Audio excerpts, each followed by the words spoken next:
waxaa qaybo badan oo ka mid ah dalkani Kenya ka jira abaara kuwa oo saameyn ku yeeshay dadka xoolo dhaqatada iyo waliba qiimaha suuqa xoolaha lagu kala iibsado. Dubad Cali Camey waa gudoomiyaha guddiga suuqgeynta deegaanada xoolo dhaqatada waxa uu dawladda dalka ugu baaqay in lacagaha loogu talagalay in lagu maareeyo abaaraha ka jira deegaanada xoolo dhaqatada wax loogu qabto dadweynaha isagoo ku eedeeyay in dhaqaalahaasi uusan gaarin sidii la rabayna wax loogu qabanin dadka dhibaataysan. hadda waxaan ka hadlaynaa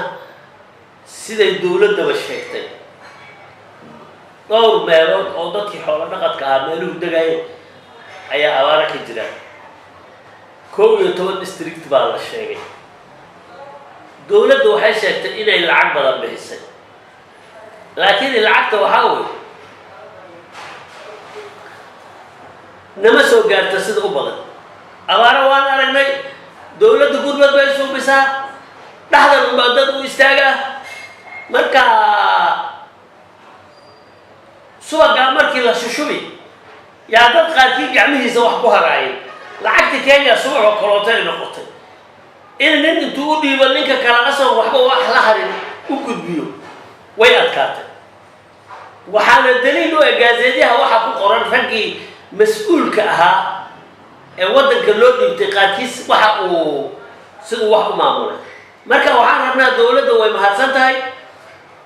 dawladda weyn gurmadkeeda waxaan rabnaa in la hagaajiyo guddi sub county walba meeshii nin DC joogo in guddi laga hagaajiyo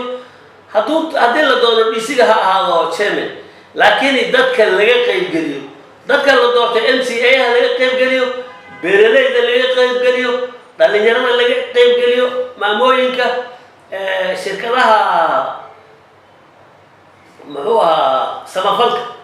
marka aan ogaadno sub county walba wixii lacag oo imaanay dadka wuxuu u baahan yahay cunto daawo u baahan yahay xoolaha daawo u baahan biyo loo geeyo u baahan yahay.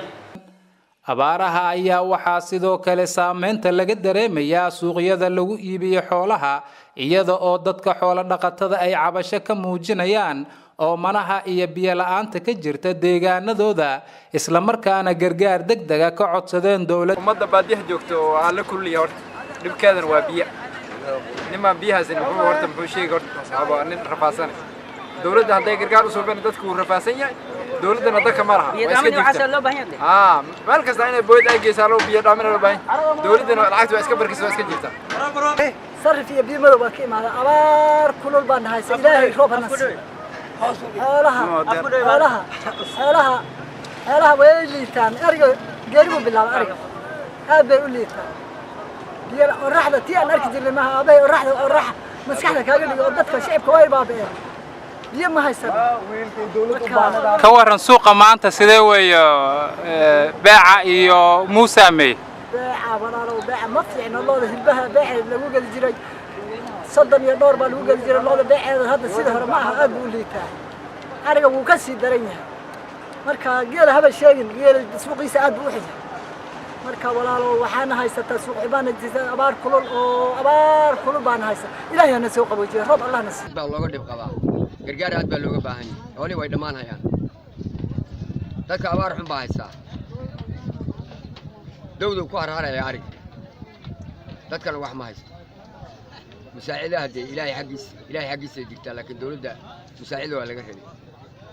أدبنا الله قبحنا تاني نسوق قادر راشين نسوق قادر ربيله وذاك الله قيم مساكين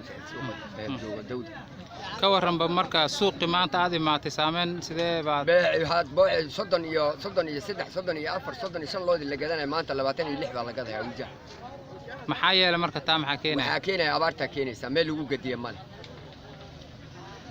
دبيدي la soo gato bicmisar soo gato waxa ka soo gatay maanta waxay daadiyeen lacag 24 baa la gaday awal 28 baa laga soo gaday inkastoo guud ahaan dalka laga dareemayo kuleel saa'ida ayaa haddana abaaraha jira ay yihiin kuwa la maareyn karo haddii mas'uuliyiinta loo xil saaray inay maamulaan lacagaha ay dawladda u qoondeysay in wax looga qabto loogana hortago abaaraha ay si cadaalad ah u maamulaan gaarsiiyaana dadka loogu talagalay. عبدي فرح CNN TV مقالة Garissa.